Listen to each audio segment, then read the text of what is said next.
Hi hello ಎಲ್ಲರಿಗೂ ನಮಸ್ಕಾರ.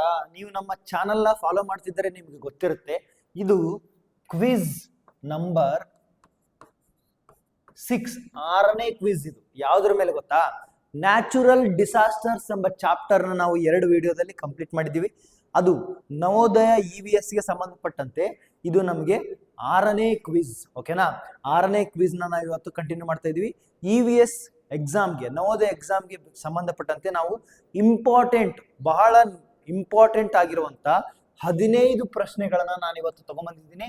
ನಿಮ್ ಜೊತೆ ಸಾಲ್ವ್ ಮಾಡ್ತಾ, ನಿಮ್ ಜೊತೆ ಡಿಸ್ಕಷನ್ ಮಾಡ್ತಾ ಹೋಗ್ತೀನಿ. ವಿಡಿಯೋನ ತಪ್ಪದೆ ಕೊನೆಯವರೆಗೂ ನೋಡ್ತಾ ಹೋಗಿ ಅಥವಾ ನಿಮ್ಮ ಮಕ್ಕಳಿಗೆ ತೋರಿಸ್ತಾ ಹೋಗಿ. ಓಕೆನಾ? ಪ್ರಶ್ನೆ ನಂಬರ್ 1, ನ್ಯಾಚುರಲ್ ಡಿಸಾಸ್ಟರ್ಸ್, ಪ್ರಾಕೃತಿಕ ವಿಕೋಪಗಳಲ್ಲಿ ಮೊದಲನೇ ಪ್ರಶ್ನೆ ಏನೈತೆ ನೋಡ್ರಿ. ಭೂಕಂಪದ ತೀವ್ರತೆಯನ್ನು ಅಳೆಯಲು ಯಾವ ಉಪಕರಣವನ್ನು ಬಳಸಲಾಗುತ್ತದೆ ಅಂತ ಕೇಳಿದ್ದಾರೆ. ಏನಂತ? Which instrument is use to measure the intensity of an earthquake ನ ಇಂಟೆನ್ಸಿಟಿ ಅಥವಾ ಭೂಕಂಪವನ್ನ ತೀವ್ರತೆಯನ್ನು ಅಳೆಯಲು ಯಾವ ಇನ್ಸ್ಟ್ರೂಮೆಂಟ್ ಅಥವಾ ಉಪಕರಣವನ್ನು ಬಳಸಲಾಗುತ್ತದೆ ಅಂತ.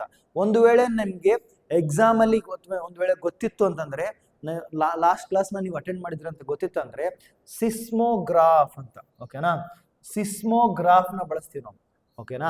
ಥರ್ಮೋಮೀಟರ್ ಇದು ಟೆಂಪರೇಚರ್ದು, ಬಾರೋಮೀಟರ್ ಇದ್ರ ಪ್ರೆಷರ್ದು, ಅನಿಮೋಮೀಟರ್ ಇದು ಬೇರೆದು. ಸಿಸ್ಮೋಗ್ರಾಫ್ ಅನ್ನುವಂತ ಉಪಕರಣವನ್ನ ನಾವು ಭೂಕಂಪವನ್ನ ಅರ್ಥಕ್ವೇಕ್ ನ ಅಳೆಯಲು ಬಳಸುವಂತ ಸಾಧನ. ಓಕೆನಾ? ಒಂದು ವೇಳೆ ಭೂಕಂಪ ಎಷ್ಟಾಗಿದೆ ಅಂತ ಕೇಳೋದಕ್ಕೆ ನಾವು ರಿಕ್ಟರ್ ಸ್ಕೇಲ್ ಅನ್ನುವಂತ ಬಳಸ್ತೀವಿ. ಬಟ್ ಸಿಸ್ಮೋಗ್ರಾಫ್ ನ ಯಾವ್ದಕ್ಕೆ ಬಳಸ್ತೀವಿ? ಇದು ಇಂಟೆನ್ಸಿಟಿ ಆಫ್ ಎನ್ ಅರ್ಥಕ್ವೇಕ್ ನ ಮೆಜರ್ ಮಾಡೋದಕ್ಕೆ ಬಳಸ್ತೀವಿ. Option B is the right answer. Next ಮುಂದಿನ ಪ್ರಶ್ನೆಗೆ ಹೋಗೋಣ. ಕ್ವಶನ್ ನಂಬರ್ 2 ನೋಡಿ. ಜ್ವಾಲಾಮುಖಿಯಿಂದ ಭೂಮಿಯ ಮೇಲ್ಮೈಗೆ ಹೊರಹೊಮ್ಮುವ ಕರಗಿದ ಶಿಲಾರಸವನ್ನು ಏನೆಂದು ಕರೆಯುತ್ತಾರೆ ಅಂತ ನೋಡ್ರಿ. ವೋಲ್ಕ್ಯಾನಿಕ್ ಎರಪ್ಷನ್ ಒಳಗಡೆ ಅದರ ರಿಲೇಟೆಡ್ ಇರುವಂತ question. The molten rock that erupts from a volcano on to the earth surface is called as ಅಂತ ಕೇಳಿದ್ದಾರೆ. ಏನಂತ? ಯಾವಾಗ ಜ್ವಾಲಾಮುಖಿ, ಇದು ಜ್ವಾಲಾಮುಖಿ ಅಂತ ತಿಳ್ಕೊಳ್ಳಿ. ಇಲ್ಲಿ ಕೆಳಗಡೆ ಒಂದು ಮೋಲ್ಟನ್ ಏನೋ ಇರ್ತೈತಿ, ಅದು ಹೊರಗಡೆ ಹೊಮ್ಮಿಂಗ್ ಚಿಮ್ತೈತಿ, ಅವಾಗ ವೋಲ್ಕ್ಯಾನಿಕ್ ಎರಪ್ಷನ್ ಆಗ್ತೈತಿ. ಅದಕ್ಕೆ ಏನಂತ ಕೇಳಾರ? ಮೊದಲನೇದು ನೋಡ್ರಿ, ಮ್ಯಾಗ್ಮಾ ಅಲ್ಲ, ಬೂದಿ ಇದು ಅಲ್ಲ. ಏನ್ ಕೇಳಿದಾರ ಕ್ವಶನ್? ಅದರ ಪ್ರಕಾರ ನೋಡ್ರಿ, ಎಂತ ಮೋಲ್ಟನ್ ರಾಕ್ ಅಂತ ಹೇಳ್ಯಾರ. ಲಾವಾರಸ ಇದು ರೈಟ್ ಆನ್ಸರ್. ಗ್ರಾನೈಟ್ ಕೂಡ ಅಲ್ಲ. ನೀವು ಆಪ್ಷನ್ಸ್ ಉಳಿದಿದ್ ನೋಡಿದಾಗ ಮ್ಯಾಗ್ಮಾ ಐತಲ್ವಾ, ಲಾವಾರಸ ಹೊರಗೋದ್ಮೇಲೆ ಮ್ಯಾಗ್ಮಾ ಆಗ್ತೈತಿ. ನೆಕ್ಸ್ಟ್ ಬೂದಿ, ಲಾವಾರಸದ ಜೊತೆ ಸ್ಫೋಟ ಆದಾಗ ಆಶಸ್ ಇದು ಕೂಡ ಬರ್ತೈತಿ. ಗ್ರಾನೈಟ್ ಯಾವಾಗ ಲಾವಾರಸ ತಣ್ಣಗಾಗಿ ಗಟ್ಟಿ ಆಗುತ್ತೆ ನೋಡು, ಅವಾಗ ಗ್ರಾನೈಟ್ ಆಗ್ತೈತಿ. ನಾವು ಅದನ್ನ ಕೇಳಕತ್ತಿಲ್ಲ. ಯಾವಾಗ ಸ್ಫೋಟ ಆಗತ್ ನೋಡು, ಸ್ಫೋಟ ಆದಾಗ ಬರ್ತಲ್ಲ ಮೋಲ್ಟನ್, ಏನಂತ ಹೇಳಾರ? ಮೋಲ್ಟನ್ ರಾಕ್ ಅಥವಾ ಶಿಲಾರಸ ಇದಕ್ಕೆ ಏನಂತ ಕರೀತಾರ ಅಂತ ಕೇಳಾರ. ಅದಕ್ಕಾಗಿ ಕರೆಕ್ಟ್ ಆನ್ಸರ್ ಯಾವುದು? ಲಾವಾರಸ. ಓಕೆನಾ? ಸರಿಯಾದ ಉತ್ತರ ಲಾವಾರಸ. ನೆಕ್ಸ್ಟ್ ಮುಂದಿನ ಪ್ರಶ್ನೆ ಬರೋಣ. ನೆಕ್ಸ್ಟ್ ಕ್ವಶನ್ ನೋಡಿ, ಏನಂತ ಹೇಳಾರ? ಸುನಾಮಿ ಎಂಬ ಬೃಹತ್ ಸಮುದ್ರದ ಅಲೆಗಳು ಮುಖ್ಯವಾಗಿ ಯಾವುದರಿಂದ ಉಂಟಾಗುತ್ತವೆ ಅಂತ ಕೇಳಿದ್ದಾರೆ. ಏನಂತ? A tsunami is a series of huge sea waves mainly caused by. ಅಂದ್ರೆ ಸುನಾಮಿ ಅನ್ನೋದೇನೋ ಒಂದು ದೊಡ್ಡ ಅಲೆಗಳು, ಸಮುದ್ರದ ಅಲೆಗಳು, ಈ ತರ ದೊಡ್ಡ ಅಲೆಗಳು ನಾರ್ಮಲ್ ಆಗಿ ಈ ತರ ಇರ್ತೈತಿ. ಅವು ದೊಡ್ಡದಾಗಿ ಬಂದು ಏನು ಬೀಚ್ ನ ಅಪ್ಪಳಿಸ್ತಾವ, ಅವಾಗ ಎಲ್ಲ ಸರ್ವನಾಶ ಆಗುತ್ತ. ಅದು ಯಾಕಾಗತ್ತಾ ಅಂತ ಕೇಳ್ಯಾರ. ಒಂದೇದ್ದು, ಭಾರಿ ಮಳೆಯಿಂದ ಆಗುತ್ತಾ? ಭಾರಿ ಮಳೆಯಿಂದ ಫ್ಲಡ್ ಆಗ್ತೈತಿ. ಓಕೆನಾ? ಇದಾಗೋದಿಲ್ಲ. ನೆಕ್ಸ್ಟ್ ಬಲವಾದ ಗಾಳಿಯಿಂದ ಆಗುತ್ತಾ? ಬಲವಾದ ಗಾಳಿಯಿಂದ ಸ್ಟಾರ್ಮ್ ಆಗ್ತೈತಿ. ಓಕೆನಾ? ಸ್ಟಾರ್ಮ್ ಅಂದ್ರೆ ಬಿರುಗಾಳಿ ಆಗ್ತೈತಿ. ಬಿರುಗಾಳಿ ಇದಾಗಲ್ಲ. ಭಾರಿ ಮಳೆಯಿಂದ ಫ್ಲಡ್ ಅಥವಾ ಪ್ರವಾಹ ಆಗ್ತೈತಿ. ಓಕೆನಾ? ಇದು ಕೂಡ ಅಲ್ಲ, ಇದು ತಪ್ಪು. ನೆಕ್ಸ್ಟ್ ಸಮುದ್ರದೊಳಗಿನ ಭೂಕಂಪಗಳು. Option B, underwater earthquakes is the right answer. ಏನಾಗುತ್ತೆ? ಸಿ ಒಳಗಡೆ ಭೂಕಂಪ ಆದಾಗ ಸಮುದ್ರದ ಅಲೆಗಳು ದೊಡ್ಡದಾಗ್ತಾ ಭೂಕಂಪ ಎಷ್ಟು ದೊಡ್ಡದಾಗಿರ್ತಲ್ಲ ಅಷ್ಟು ದೊಡ್ಡ ಅಲೆಗಳು ಬಂದು ಬೀಚ್ ನ ಅಪ್ಪಳಿಸ್ತಾವ. ಓಕೆನಾ? ಅವಾಗ ಏನಾಗುತ್ತೆ? ಸುನಾಮಿ ಕಾಸ್ ಆಗುತ್ತೆ. ಉಬ್ಬರಿಳಿತಗಳು, ಹೈ ಟೈಡ್ಸ್, ಇದು ಕೂಡ ತಪ್ಪು. Option B is the right answer. Okay, question number 3 ಆಯ್ತಾ? ಕ್ವಶನ್ ನಂಬರ್ 4 ನೋಡೋಣ. ಏನಾಯ್ತು ಕ್ವಶನ್ ನಂಬರ್ 4? ದೀರ್ಘಕಾಲದವರೆಗೆ ದೀರ್ಘಕಾಲದವರೆಗೆ ಮಳೆಯಾಗದೆ ತೀವ್ರ ನೀರಿನ ಕೊರತೆ ಉಂಟಾಗುವ ಸ್ಥಿತಿಯನ್ನು ಏನೆಂದು ಕರೆಯುತ್ತಾರೆ ಅಂತ ಕೇಳಿದಾರೆ. ನೋಡ್ರಿ ಕ್ವಶನ್ ಕರೆಕ್ಟ್ ಆಗಿ ಓದ್ರಿ. A prolonged period of abnormally low rainfall, ಕಡಿಮೆ rainfall leading to shortage of water is known as, ನೋಡ್ರಿ ಆಪ್ಷನ್ ಅಂತ ಹೇಳ್ಯಾರ ಪ್ರವಾಹ. ರೈಟ್ ಆನ್ಸರ್ ಅಲ್ಲ, ತಪ್ಪ ಆನ್ಸರ್. ನೋಡ್ರಿ ಪ್ರವಾಹ ಯಾಕೆ ತಪ್ಪು ಗೊತ್ತಾ? ಇದು ಹೈ ರೇನ್ಫಾಲ್ ಆದಾಗ, ಹೆವಿ ರೇನ್ಫಾಲ್, ಹೈ ರೇನ್ಫಾಲ್ ಆದಾಗ ಏನಾಗುತ್ತಾ? ಪ್ರವಾಹ ಆಗುತ್ತಾ. ಚಂಡಮಾರುತ ಯಾವಾಗ ಆಗುತ್ತಾ? ಚಂಡಮಾರುತ ತಪ್ಪು. ಯಾವಾಗ ಆಗುತ್ತಂದ್ರ ಸಮುದ್ರದೊಳಗಡೆ ಬಿಸಿ ಗಾಳಿ ಮೇಲ್ಗಡೆ ಹೋದಾಗ ಅಲ್ಲಿ ಒಂದು ಸುಳಿವಿ, ಈ ತರ ಸುಳಿವಿ ಸುಳಿವಿ ಸುಳಿವಿ ಸುಳಿ ಆಗುತ್ತಾ, ಅವಾಗ ಚಂಡಮಾರುತ, ಸೈಕ್ಲೋನ್ ಆಗುತ್ತಾ. ಬರಗಾಲ, ಇದು ಕರೆಕ್ಟ್ ಆನ್ಸರ್. ಬರಗಾಲ ಯಾವಾಗ ಬರಗಾಲ ಆಗುತ್ತಾ? ಯಾವಾಗ ಮಳೆಯಾಗದೆ, ಒಂದು ವೇಳೆ ರೇನ್ಫಾಲ್ ಮೇಲೆ 3 ಹೇಳಿದ್ ನಾನು. ರೇನ್ಫಾಲ್ ಏನಾರ ಆಗ್ಲಿಲ್ಲ ಅಂತಂದ್ರೆ ಡ್ರಾಟ್ ಅಥವಾ ಬರಗಾಲ ಆಗುತ್ತ. ಒಂದು ವೇಳೆ ರೇನ್ಫಾಲ್ ಅತಿ ಹೆಚ್ಚಾಯ್ತಂದ್ರೆ ಫ್ಲಡ್ ಅಥವಾ ಪ್ರವಾಹ ಆಗ್ತೈತಿ. ಒಂದು ವೇಳೆ ಸಡನ್ ರೇನ್ಫಾಲ್ ಆಯ್ತಂದ್ರೆ, ಸಡನ್ ಹೆವಿ ರೇನ್ಫಾಲ್ ಆಯ್ತಂದ್ರೆ ಅವಾಗ ಕ್ಲೌಡ್ ಬರ್ಸ್ಟ್ ಆಗ್ತೈತಿ, ಅಂದ್ರೆ ಮೇಘ ಸ್ಫೋಟ. ಮೇಘ ಸ್ಫೋಟ, ಓಕೆನಾ. ಭೂಕುಸಿತ, ಲ್ಯಾಂಡ್ ಸ್ಲೈಡ್ ಯಾವಾಗ ಆಗುತ್ತೆ ಗೊತ್ತಾ? ಇದು ಅತಿ ಹೆಚ್ಚು ಮಳೆ ಎಲ್ಲಿ? ಗುಡ್ಡಗಾಡಿನಲ್ಲಿ, ಬೆಟ್ಟಗಾಡಿನಲ್ಲಿ ಇದ್ದಾಗ ಭೂಮಿ ಕುಸಿದೋಗುತ್ತೆ, ಅವಾಗ ಲ್ಯಾಂಡ್ ಸ್ಲೈಡ್ ಆಗೋದು. ಓಕೆನಾ.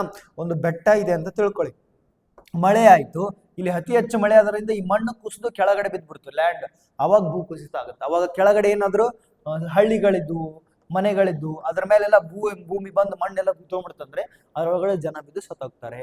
Option B is the right answer. Next ನೋಡಿ, ನೀವೇನಾದ್ರೂ ಚಾಲೆಂಜ್ ಆನ್ಲೈನ್ ಕ್ಲಾಸಸ್ನ ಕಂಟಿನ್ಯೂಸ್ ಆಗಿ ಫಾಲೋ ಮಾಡ್ತಾ ಇದ್ರೆ ನೋಡ್ರಿ, ನವೋದಯ ಆನ್ಲೈನ್ ತರಗತಿಗಳಿಗಾಗಿ ನೀವು ಇವತ್ತೇ ಈ ನಂಬರ್ಗೆ ಕಾಂಟ್ಯಾಕ್ಟ್ ಮಾಡಿ, ಓಕೆನಾ. ಇಲ್ಲ ಅಂತಂದ್ರೆ ನಿಮ್ಗೆ ಏನಾದ್ರು ನೋಟ್ಸ್ ಏನಾದ್ರು ಬೇಕಾಗಿದ್ರೆ ಕೆಳಗಡೆ ನಾನು ವಾಟ್ಸಪ್ ಗ್ರೂಪಿನ ಲಿಂಕ್ ಕೊಟ್ಟಿರ್ತೀನಿ, ಅದನ್ನ ಜಾಯಿನ್ ತಪ್ಪದೇ ಆಗಿ. ಅದರೊಳಗಡೆ ನಿಮ್ಗೆ PDF ನೋಟ್ಸ್ಗಳು, ಆನ್ಲೈನ್ ಕ್ಲಾಸ್ಗಳು, ನಾವು daily evening 2 hour, morning 1 hour online ಕ್ಲಾಸ್ನ ಮಾಡ್ತಾ ಇದ್ದೀವಿ, PDF ನೋಟ್ಸ್ನ ಕಳಿಸ್ತಾ ಇದ್ದೀವಿ, ವೀಕ್ಲಿ ಟೆಸ್ಟ್ಗಳನ್ನ ಕಂಡಕ್ಟ್ ಮಾಡ್ತಾ ಇದ್ದೀವಿ. ಇದನ್ನೆಲ್ಲ ಸೌಲಭ್ಯಗಳನ್ನ ಪಡಿಬೇಕಂತಂದ್ರೆ ಕೆಳಗೆ ಕೊಟ್ಟಿರೋ ಲಿಂಕ್ನ ನೀವು ಜಾಯಿನ್ ಆಗಿ, ಓಕೆನಾ. ನದಿಗಳಲ್ಲಿ ಪ್ರವಾಹ ಉಂಟಾಗಲು ಈ ಕೆಳಗಿನವುಗಳಲ್ಲಿ ಯಾವುದು ಸಾಮಾನ್ಯ ಕಾರಣವಾಗಿದೆ ಅಂತ ಕೇಳಿದ್ರು. ಏನಂತ? Which of the following is A common cos of river floods ಅಂತ ಕೇಳಿದ್ದಾರೆ. ಏನಂತ ಹೇಳ್ಯಾರ? ವಿಪರೀತ ಮಳೆ ಮತ್ತು ಅಣೆಕಟ್ಟು ಭರ್ತಿಯಾಗುವುದು. ಕ್ವಶನ್ ಏನ್ ಹೇಳ್ಯಾರ ನೋಡ್ರಿ, ನದಿಗಳಲ್ಲಿ ಪ್ರವಾಹ ಉಂಟಾಗಲು ಈ ಕೆಳಗಿನವಲ್ಲಿ ಯಾವ್ದು ಕಾರಣ? ನದಿಗಳೊಳಗ ನಾರ್ಮಲ್ ಅಲ್ಲ, ರಿವರ್ ಒಳಗಡೆ ಪ್ರವಾಹ ಉಂಟಾಗ್ಬೇಕಂದ್ರ, ಫ್ಲಡ್ ಆಗ್ಬೇಕಂದ್ರ ಯಾವ್ದು ಕಾರಣ? ಆಪ್ಷನ್ ಎ ವಿಪರೀತ ಮಳೆ ಮತ್ತು ಅಣೆಕಟ್ಟು ಭರ್ತಿ ಆಗೋದು, ಎಕ್ಸೆಸಿವ್ ರೇನ್ಫಾಲ್. ಜಾಸ್ತಿ ರೇನ್ಫಾಲ್ ಆಗೋದ್ರಿಂದ, ಅತಿ ಹೆಚ್ಚು ಮಳೆ ಆಗೋದ್ರಿಂದ ನದಿ ತುಂಬೋಗುತ್ತೆ. ಡ್ಯಾಮ್ ಓವರ್ಫ್ಲೋ, ಒಂದು ವೇಳೆ ಡ್ಯಾಮ್ ಒಡೆದೋಯ್ತು, ಅಣೆಕಟ್ಟು ಒಡೆದೋಯ್ತು, ಅದರಿಂದ ಆಗುತ್ತೆ. Option A correct answer. Option B ನೋಡೋಣ, ಹೆಚ್ಚಿನ ತಾಪಮಾನ, ಅದಕ್ಕೇನು ಸಂಬಂಧ ಇಲ್ಲ. ಕಾಡ್ಗಿಚ್ಚು, ಫಾರೆಸ್ಟ್ ಫೈರ್, ಫಾರೆಸ್ಟ್ಗೆ ಬೆಂಕಿ ಹತ್ತುತ್ತೆ, ಅದಕ್ಕಿಂತ ಏನು ಸಂಬಂಧ ಇಲ್ಲ. ಕಾಡಿಗೆ ಬೆಂಕಿ ಹತ್ತಿದಾಗ ಪ್ರಾಣಿಗಳೆಲ್ಲ ಸುಟ್ಟೋಗ್ತಾವ, ಇದಕ್ಕೆ ಸಂಬಂಧ ಇಲ್ಲ. ಮರುಭೂಮಿಯ ಭೂಕಂಪಗಳು, ಅದು ಕೂಡ ಸಂಬಂಧ ಇಲ್ಲ. ಏನಂತ ಹೇಳೋರು, ನದಿಗಳಲ್ಲಿ ಪ್ರವಾಹ ಉಂಟಾಗ ವಿಪರೀತ ಮಳೆ ಮತ್ತು ಅಣೆಕಟ್ಟು ಭರ್ತಿ ಆಗೋದು, ಇದು ರೈಟ್ ಆನ್ಸರ್. ಮುಂದಿನ ಪ್ರಶ್ನೆಗೆ ಹೋಗೋಣ. ಬೆಚ್ಚಗಿನ ಸಮುದ್ರದ ಮೇಲೆ ರೂಪುಗೊಳ್ಳುವ ಅತಿ ವೇಗದ ಸುಳಿಗಾಳಿಯ ಭೀಕರ ಬಿರುಗಾಳಿಯನ್ನು ಏನೆಂದು ಕರೆಯುತ್ತಾರೆ ಅಂತ.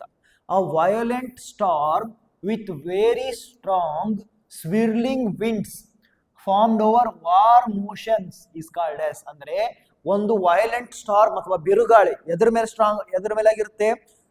ಆಗಿರುತ್ತೆ? ವಾರ್ಮ್ ಓಷನ್ ಮೇಲೆ.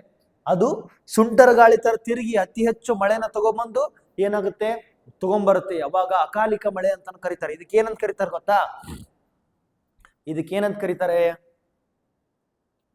ಚಂಡಮಾರುತ. ಸರಿಯಾದ ಉತ್ತರ ಏನು? ಚಂಡಮಾರುತ. ಈ ಚಂಡಮಾರುತ ಅಂದ್ರೆ ಏನಾಗುತ್ತಂತೆ ನಾನು ನಿಮ್ಗೆ ಹೇಳ್ತೀನಿ. ಸ್ವಲ್ಪ ಲಾಸ್ಟ್ ಕ್ಲಾಸ್ ಅಲ್ಲಿ ಇನ್ನು ಹೇಳಿದ್ದೆ, ಇದು ಸಿ ಅಂತ ತಿಳ್ಕೊಳ್ಳಿ, ಓಕೆನಾ. ಇದು ಸಿ, ಈ ತರ ಇದೆ ಸಿ. ಇದ್ರ ಮೇಲೆ ಅತಿ ಹೆಚ್ಚು ಬಿಸಿ ಆದಾಗ ಸಿ ಬಿಸಿ ಆಗುತ್ತಲ್ವಾ, ಅವಾಗ ಏನಾಗುತ್ತೆ? ಇವ್ಯಾಪರೇಷನ್ ಆಗುತ್ತೆ. ಇವ್ಯಾಪರೇಷನ್ ಫಾಸ್ಟ್ ಆಗಿ ಇವಾಪರೇಷನ್ ಆಗೋದ್ರಿಂದ ಅಲ್ಲಿ ಮೇಲೆ ಮೋಡಗಳು ಕಂಟಿನ್ಯೂಸ್ ಆಗಿ ಫಾಸ್ಟ್ ಆಗುತ್ತೆ. ಅವಾಗ ಫಾಸ್ಟ್ ಆಗಿ ಹಿಂಗ ಮೇಲೆ ಹೋದಂಗೆ ಈ ಕಡೆಯಿಂದ ಬರುವಂತದ್ದು ಮೇಲ್ಗಡೆ ಮೋಡಗಳಾಗಿ ಸ್ವಲ್ಪ ಹಿಂಗ ಸುತ್ತಾಕ ಆರಂಭಿಸುತ್ತೆ. ಈ ತರ ಸುತ್ತಿ ಏನಾಗುತ್ತೆ, ಸುತ್ತಿ ಒಂಥರ ಸುಂಟರ್ ಗಾಳಿ ತರ ಮೇಲೆ ಹೋಗ್ತಾ ಅಲ್ಲಿ ಸೈಕ್ಲೋನ್ ಆಗುತ್ತೆ. ಸೈಕ್ಲೋನ್ ಆಗೋದ್ರಿಂದ ಎಲ್ಲಿ ಬೀಚ್ ಇರುತ್ತಲ್ವಾ, ತಮಿಳ್ನಾಡು ಕೋಸ್ಟು ಮತ್ತೆ Andhra Pradesh coast, Malabar coast, Konkan coast ಅಂತ ನಾನು ನಿಮ್ಗೆ ಹೇಳಿದ್ದೆ.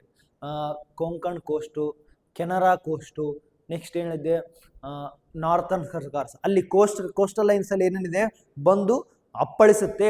ಅಪ್ಪಳಿಸಿದಾಗ ಅಲ್ಲಿ ಸೈಕ್ಲೋನ್ ಅಥವಾ ಮಳೆ, ಅತಿ ಹೆಚ್ಚು ಗಾಳಿ, ಅದರಿಂದ ಲೈಫ್ಗಳ ಲಾಸ್ ಆಗುತ್ತೆ. ಓಕೆನಾ. ನೆಕ್ಸ್ಟ್ ಮುಂದಿನ ಪ್ರಶ್ನೆ ಕೊಡೋಣ. ಕ್ವಶನ್ ನಂಬರ್ 7 ನೋಡಿ. ಕಾಡು ಅಥವಾ ಅರಣ್ಯ ಪ್ರದೇಶಗಳಲ್ಲಿ ಅನಿರೀಕ್ಷಿತವಾಗಿ ನಿಯಂತ್ರಣ ತಪ್ಪಿ ಹರಡುವ ಬೆಂಕಿಯನ್ನು ಏನೆಂದು ಕರೆಯುತ್ತಾರೆ? ಕಾಡಿನೊಳಗೆ ಬೆಂಕಿ ಹತ್ತಲ್ವಾ, ಅದಕ್ಕೆ ಏನಂತ ಕರೀತಾರೆ? An uncontrolled fire occurring in wild vegetarian or forest areas is called as. ಏನಂತ ಕರೀತಾರಪ್ಪ ಇದಕ್ಕೆ? ಕಾಡ್ಗಿಚ್ಚು, ವೈಲ್ಡ್ ಫೈರ್ ಅಂತ ಕರೀತಾರೆ. ಜ್ವಾಲಾಮುಖಿ ಅಲ್ಲ, ಭೂಕುಸಿತ ಲ್ಯಾಂಡ್ ಸೈಡ್ ಅಲ್ಲ, ಹಿಮಪಾತ ಕೂಡ ಅಲ್ಲ. ಓಕೆನಾ. ನೆಕ್ಸ್ಟ್ ಮುಂದಿನ ಪ್ರಶ್ನೆ ಕೊಡೋಣ. Question number 8. ಪರ್ವತ ಅಥವಾ ಬೆಟ್ಟದ ಇಳಿಜಾರಿನಿಂದ ಬಂಡೆಗಳು ಮತ್ತು ಮಣ್ಣು ಇದ್ದಕ್ಕಿದ್ದಂತೆ ಕೆಳಗೆ ಜಾರುವುದನ್ನು ಏನೆಂದು ಕರೆಯುತ್ತಾರೆ ಅಂತ ಕೇಳಿದ್ದಾರೆ? A sliding down of mass of earth, rocks or debris ನೆನ್ಪಿಟ್ಕೋಬೇಕಿತ್ತು word, from a mountain slope is called as.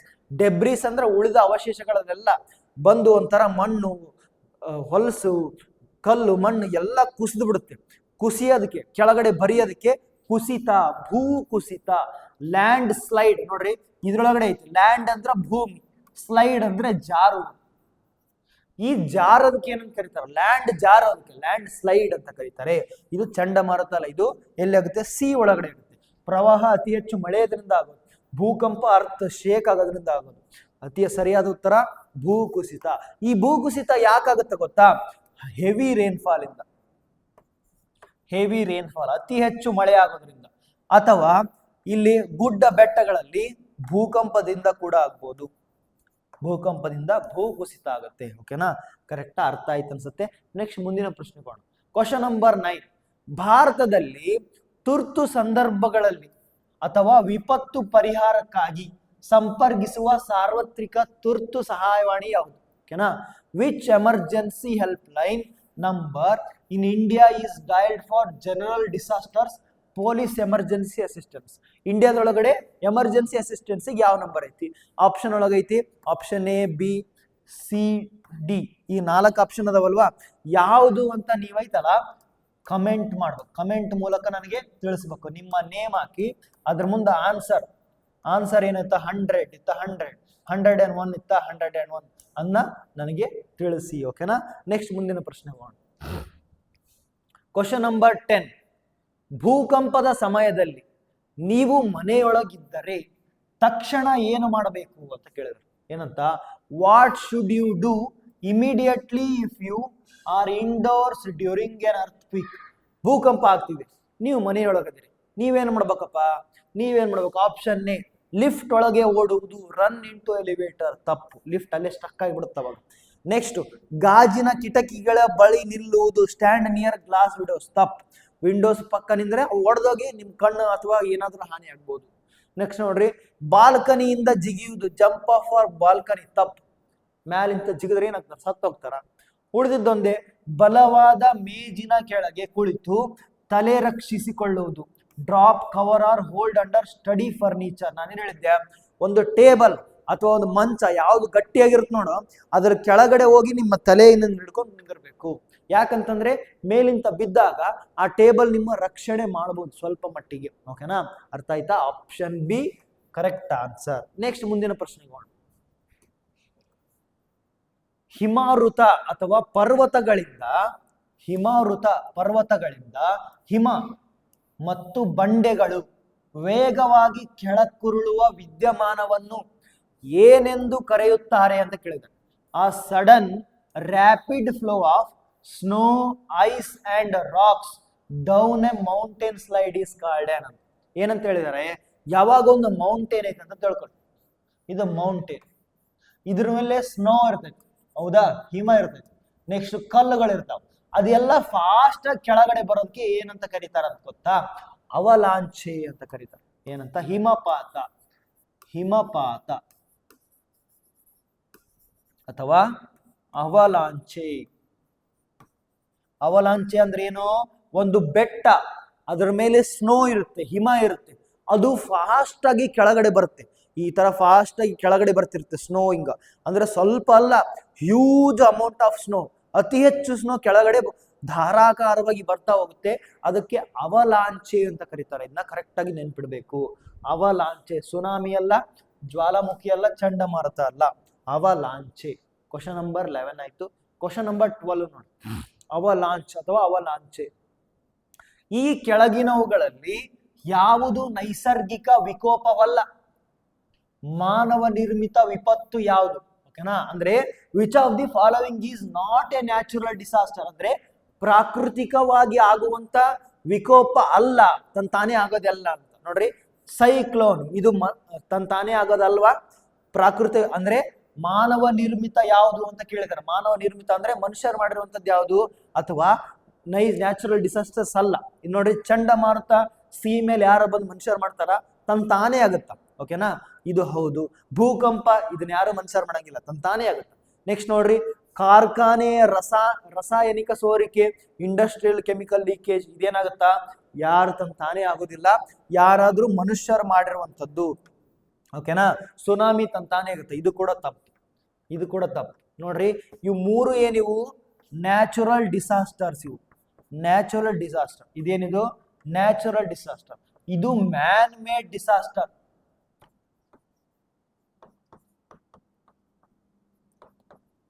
Man made disaster ಅಂದ್ರೆ ಮಾನವ ನಿರ್ಮಿತ ವಿಪತ್ತು. ಇದು ಇದಕ್ಕೊಂದು ಎಕ್ಸಾಂಪಲ್ ಕೊಡ್ತೀನಂತ. Bhopal gas tragedy.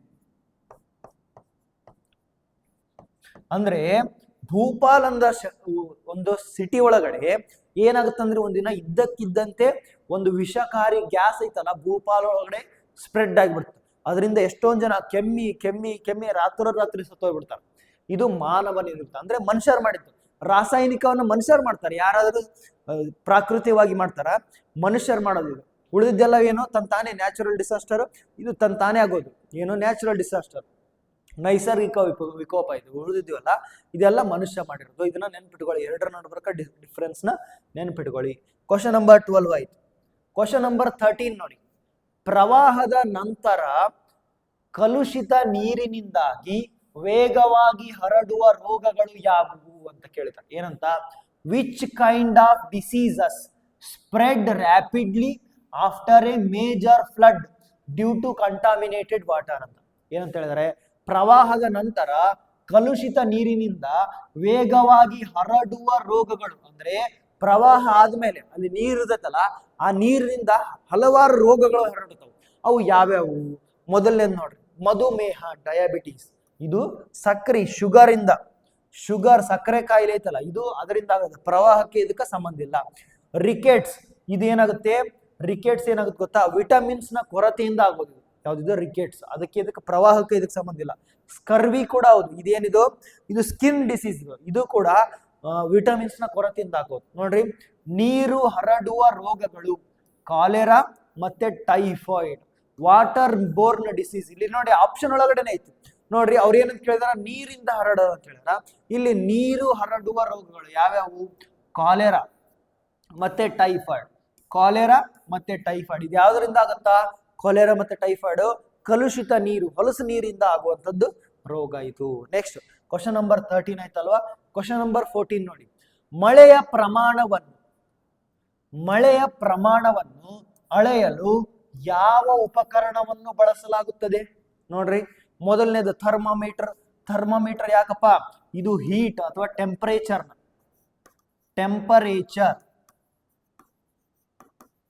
ಅಂದ್ರೆ ಉಷ್ಣತೆಯನ್ನ ಮೆಜರ್ ಮಾಡಕ್ಕೆ, ಉಷ್ಣತೆಯನ್ನ ತಾಪಮಾನ. ಸಿಸ್ಮೋಗ್ರಾಫ್, ಇದು ಯಾವ್ದಕ್ಕ? ಭೂಕಂಪ, ಭೂಕಂಪ ಮಾಪನ ಇದು. ಮಳೆ ಮಾಪಕ ನೋಡ್ರಿ ಹೆಸರಿನಲ್ಲಿ ಐತಿ.